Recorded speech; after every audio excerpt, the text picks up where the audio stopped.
I know how this sounds, so let me say it up front. He was real. Dean Cole existed. A face, hands, the smell of tobacco in the collar of his sweater.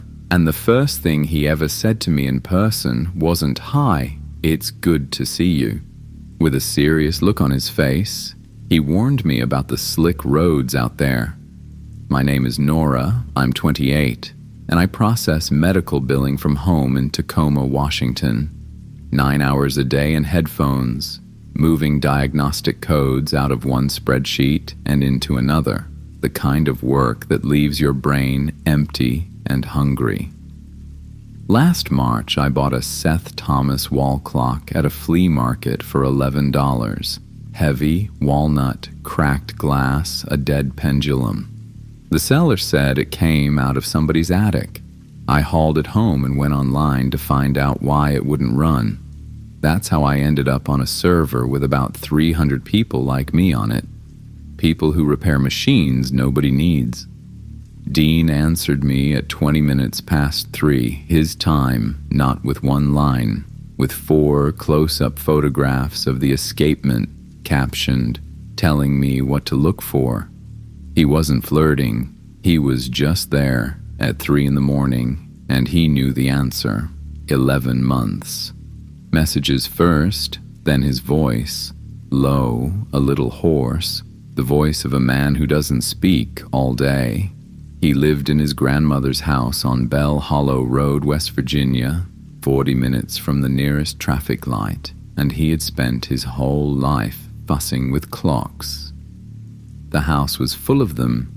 He showed me his walls once, about 20 clocks, and every one of them working. He turned the camera on rarely.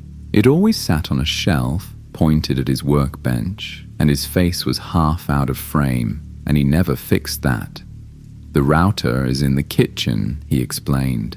"In that room, the signal only reaches the shelf." His clocks, as I remember it, struck all at once, out of step with each other, at 20 past midnight, at 3:45. I heard it on the phone maybe 10 times that year. Dean would go quiet in those moments and wait for it to finish. My Seth Thomas never did run. We worked on it for 11 months, but unfortunately it was too far gone. And another thing, he never once came to see me. Something broke every time. The truck, a job, the roof, money, I stopped offering. And in February, on a Thursday, I closed my last spreadsheet of the shift and bought a ticket. I was tired of waiting. Pittsburgh met me with sleet. I picked up a Corolla at the rental counter and drove south for 2 hours. And for the last 40 minutes, the highway wound up into hills, and the hills ate my signal. The asphalt turned to gravel. There was a gas station at the turnoff, 2 pumps, and a trailer. I got a coffee and asked the woman at the register if I was headed the right way for Bell Hollow. She stopped ringing me up, not sharply. Her hands just rested over the crackers for 1 second longer than they needed to. "Who to?" she said. "Dean Cole." She repeated the last name under her breath, not as a question. It's the way people repeat a word they haven't said out loud in a long time and are surprised still works. Then everything went back to normal. She told me the road turns bad after the second cattle guard, that if it iced over I wouldn't get back out before morning, and that I would want to take the climb without slowing down. She gave me my change. I had already turned for the door when she said to my back, in the same tone she had used about the cattle guards, "Their line came down in the fall. Whole Hollow's got no power." I turned around and said, "He has a generator." She just nodded, like she didn't much care either way. The house stood at the top of the climb, 2 stories, white, a porch across the whole front, and every window on the ground floor lit. I killed the engine, and I was already picturing myself walking in and hearing those clocks. Not one clock, dozens, through the walls, out of step, running at different speeds. There was a man on the porch. He didn't move when the headlights died. "Nora," he said, It was his voice, the exact one that had been talking into my ear in the dark for 11 months. He came down one step, into the light, and he was real. Heavy shoulders, gray at the temples, early, the chipped front tooth that had a story about a ladder. Everything I knew was on him. It was 23 degrees out. My breath hung between us in a cloud. I could see it. Nothing came out of him, not once, not on a single word. He didn't hug me. He took my hand in both of his and held it. His palms were warm, so I wasn't going to freeze in his house, apparently. "You really came?" he said. There was relief in it, the kind of relief a man has when he has finished running. Then he looked past me, down at the road I had come up. "Listen, before I forget, be careful on this road. When everything ices over out here, people wreck." "Why?" I said. "The descent," he said. "The ice holds until April. There's no shoulder, and there's a low water crossing at the bottom. In daylight, you'll get through it. At night, you won't see it until you're in it, and there's no signal down there. If anything happens, nobody finds you until morning." He said it flatly, a little bored, like a man explaining the same thing for the 100th time. I said, "Okay." Inside it smelled like rosin, dust, oil, wax. Every lamp was on. Clocks ran on every wall, and no two of them showed the same time. He made coffee on the stove in an old enamel kettle, and we sat in the kitchen until midnight, and he laughed at my jokes in the same places he had laughed at them on the phone for 11 months. The clock struck at 20 past midnight, all at once, out of step, everyone for itself.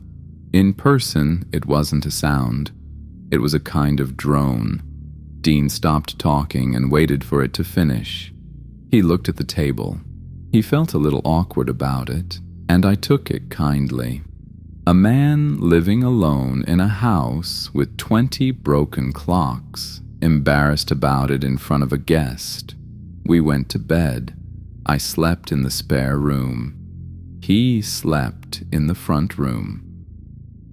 It wasn't the ticking that woke me. I didn't know what time it was. It was dark, and it was suspiciously quiet. Silence in that house sounded deeply wrong because there had always been those clocks ticking without stopping. I lay there and listened. 20-something movements had all gone silent at the same instant. Then I heard one tick, then a second, then all of them started. But I had never heard them that synchronized, not once in 11 months. I turned on my flashlight. There was a little mantel clock on the dresser. It said 3:34 in the morning. I looked at my phone. 3:34 there too. It was right, in the hallway. 8 clocks in a row, different ages, different sizes. 3:34 on all of them as well. I went halfway down the stairs and shined the light into the front room. The second hands moved together in one motion. The pendulums swung left and came back right at the same instant, all of them down to the last one. Nobody can regulate 20 different movements in one night in the dark without making a sound. And they weren't just running together, they were running in sync with me. I held my breath, just to hear better, not as a test. That never even occurred to me. The beat got longer. I went back to the room and lay down, and a second later, or an hour, I still can't sort it out. I was standing on the stairs again, and the beat was faster, not all at once. The way a flywheel picks up when you let it go. The minute hand on the tall clock was crawling. I could see it with my eyes.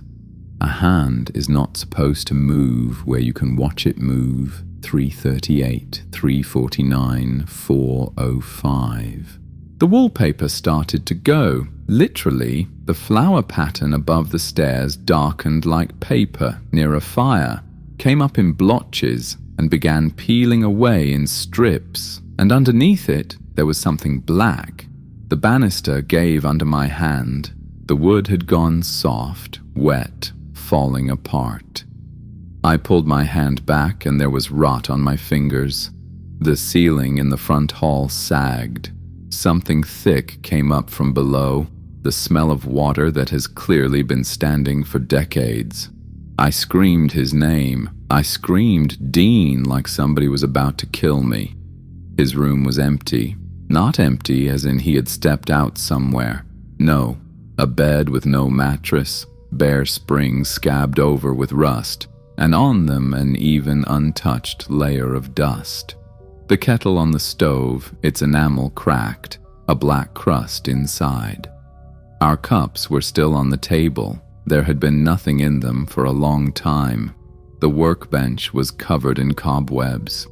I don't remember how I got into the closet under the stairs. All I remember is a tin box, the one thing in that house that looked more alive than everything else. I grabbed it with both hands. Papers, bills, insurance, envelopes gone soft along the folds, and a heavy form with the state seal at the top. Certificate of death, Dean Robert Cole, Bell Hollow Road, male, 31 years old. The date was 9 years before he wrote to me about an escapement at 20 minutes past 3. I turned the page over. Under it was another form, a different name, the same road, the same line. Under that, another and another. The light on my phone went out. The horror of understanding it woke me up all at once. The quilt with the diamond pattern, the wallpaper hole, the little flowers. There was coffee downstairs already. The clocks ticked the way they always did, out of step, lazy, each at its own speed. I lay there in a small kind of shock. The flight, 12 hours of travel, a stranger's house. God, Nora, don't panic like this. Then I tried to open my hands. My fingers wouldn't straighten. They were locked, the way a person's are when they have held something heavy all night and never let go. When I forced them open, there was a little rust in the creases of my palms from something. The kitchen was warm. The window had fogged on the inside. The kettle hissed on the stove, and Dean stood with his back to me, pouring coffee into 2 cups. "Morning," he said. "You slept like the dead." He sat down across from me and cupped his hands around his mug, and I saw that he was nervous. "Listen, I've been wanting to ask since yesterday. How long do I have you?" "My ticket's for Sunday," I said. He nodded, slowly, twice, and his face flinched. A human flinch, the twitch a man gets when the answer is worse than he hoped and he holds it in. "Right," he said quietly, to himself. "Dean?" "Sorry," he looked up. "Nora, tell me the truth. How are you? You're not disappointed in me?" And I melted, because he asked exactly what a normal, living, in love, terrified man asks. A man who had been at a distance for 11 months. I got up, came around the table, and put my arms around him. He went stiff at first. Then he slowly raised his hands and put them on my back. His chest was warm. The sweater smelled like tobacco and rosin, the same one from the package he had sent me in December. His back was wet, soaked through, from the shoulder blades down, ice cold, heavy with water, like he had sat out in the rain all night and then put it on, and the water smelled strange. It smelled the way the stairs had smelled, with that draft coming up out of the cellar. I didn't pull away. I don't know why. I stood there and held him another 10 seconds and he didn't move. Then I stepped back and looked at my hands. They were dry, completely, not one drop. That night I fell into the same dream. The exact same one from the same second. The ticking pulling into line, then time speeding up. The house going old all at once. Only this time I got a little further. Under the certificate there was a newspaper clipping, soft along the fold. February. Night, ice, the descent to the crossing. They found the pickup 6 days later when the water went down.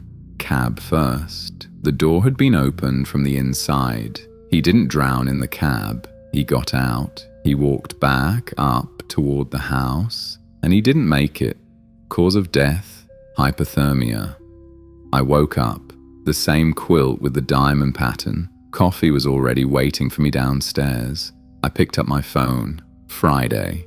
I went down, and Dean said, "Morning, you slept like the dead," and poured coffee into 2 cups and asked how long he had me, and I said, "My tickets for Sunday," and he nodded twice, slowly. That is when the thing started that I still don't know what to call. Sunday never came. Every morning was Friday. On my phone, in his words, in his face, every time, he asked me the same thing with the same hope in it. I tried to leave, more than once. The car started. The road was there. Nobody was holding me. I would get as far as the second cattle guard, as far as the turn onto the descent, and then I would open my eyes in the room upstairs, under the quilt with the diamond pattern, and there would be coffee downstairs, and it would be Friday. On the 4th Friday, I found the closet under the stairs in daylight. The box was where I remembered it, and the papers were in the order I had left them in the dream. I held his certificate in my hands, in the kitchen, 10 steps from the man making my coffee. I counted 23 papers, and every one of them the same road. And the house was aging, by the way, even though I was stuck in Friday the whole time. On the 2nd Friday, a corner of wallpaper came away above the stairs. On the 4th, the banister went soft where I held it.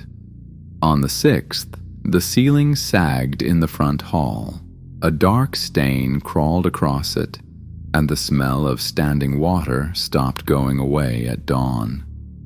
The ticking got into my mind as if it were a part of me. It wasn't keeping time with my breathing. It was leading my breathing, and when I tried to breathe against it, my teeth started to ache. By the 8th Friday, I had forgotten how to swallow. My throat waited for the beat on its own and only opened between. And Dean, he was dying. Slowly, sadly, right in front of me. At first, he just lost weight. Then the skin over his cheekbones went tight and gray, as if he had come down with something. His lips pulled back, and the chipped tooth showed all the time now, even when he wasn't smiling. On the 9th Friday, his eyes sank in, deep, and out of there he looked at me and asked, "You're not disappointed?" He walked. He made coffee. He talked in the same hoarse voice I had loved for 11 months. He just did all of it while less and less of him was alive. And I stopped trying to leave. It seemed pointless to me. All I wanted was to save him somehow, if that was even possible. On the 12th Friday, I didn't lie down to sleep. I sat on the bed in the dark and waited, and he came at 3:20, the way he came every night. He would stand in the doorway and look at me sleeping. He thought I didn't know. "February," I said into the dark. "Ice. You lost the truck on the descent and it went into the crossing, cab first, didn't it?" He didn't move. "The door was opened from the inside, Dean. You got out. You walked up toward the house." My voice didn't shake. "You didn't make it. They found you 6 days later." I was waiting for his face to break, for him to grab his head, for anything at all to change. He let out a breath, the way a man does when a very old weight comes off his shoulders. "It's true," he said. "You knew. Nora, I've known for 9 years." He sat down on the floor by the bed.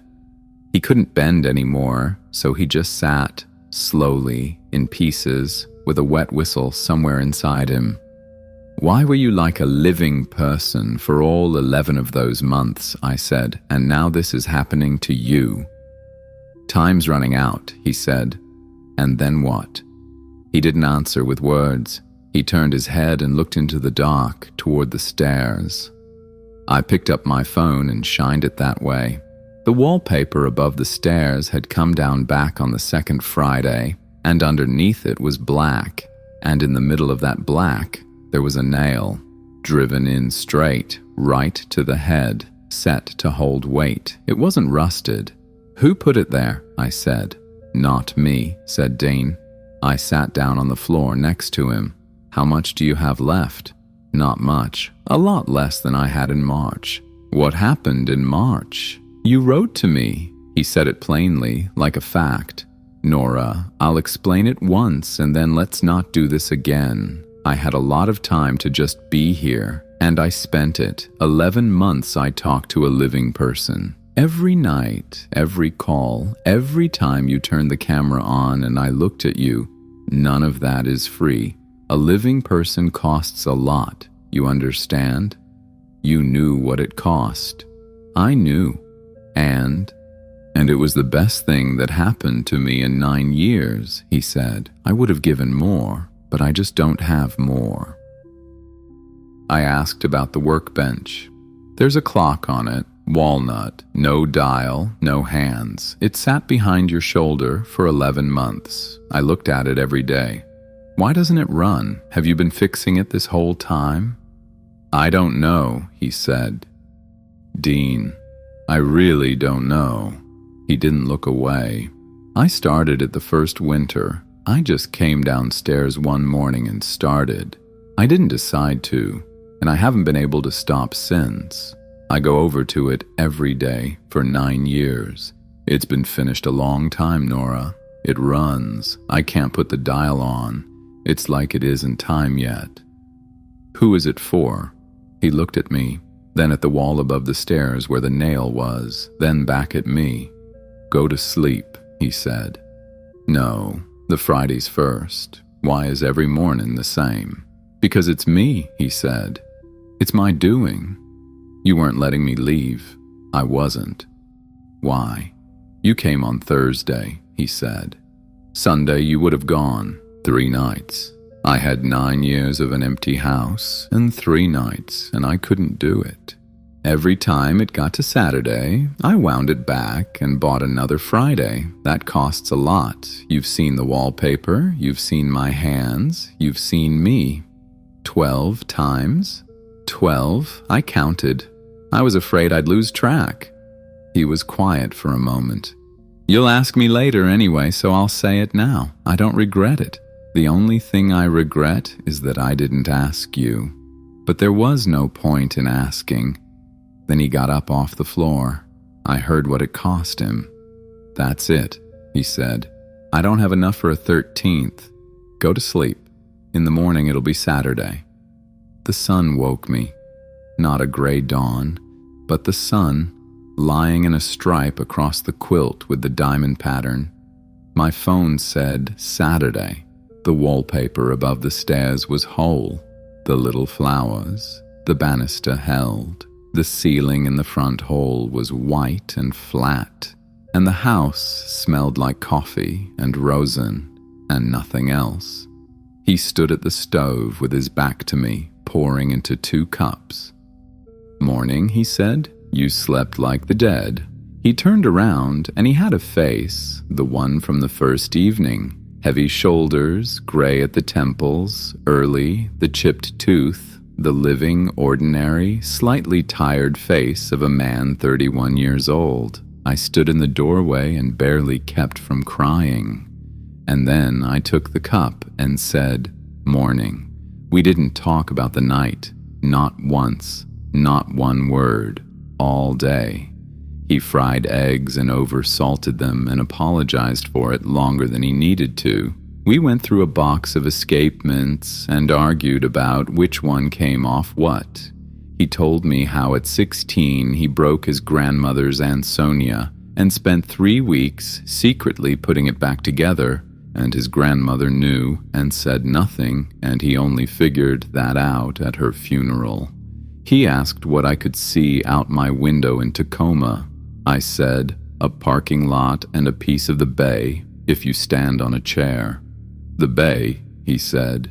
He had never seen the ocean, you understand? 31 years old, and he had never seen the ocean. He said it without any drama at all, the way you would say you had never tried oysters. I said, "I'll drive you. 3 days behind the wheel if we don't push it." And we sat at that table and looked at each other, and we both knew what came next. By evening, he was tired, not yawning, tired the way people are at the end. We went to bed, and he put his arms around me from behind, and I lay in the dark and listened to 22 movements running in time with my breathing, and it felt good and sad at the same time. In the night, I woke up. He wasn't breathing. He was holding me, and he was warm, and he wasn't breathing. I lay there and counted to 60 and to 100, and he never took a breath. I didn't move. I closed my eyes and went back to sleep. I woke up alone. My phone said Sunday. The house was ordinary, not rotten and not new, just an old house on a hill with somebody living in it. Or nobody living in it. Downstairs, the ticking. He wasn't anywhere. I went through both floors. I called for him. I went out on the porch. I walked around the outside of the house. Behind it, there was a lean-to and a woodpile. There was no truck. I think there hadn't been a truck in 9 years. I came back inside and I saw it. On the wall above the stairs, on that nail, hung the walnut clock. Finished, with a dial and hands. It was running, and it struck. I waited until noon and I heard it, not like the rest, brighter, cleaner, so that you could hear it through the other 22.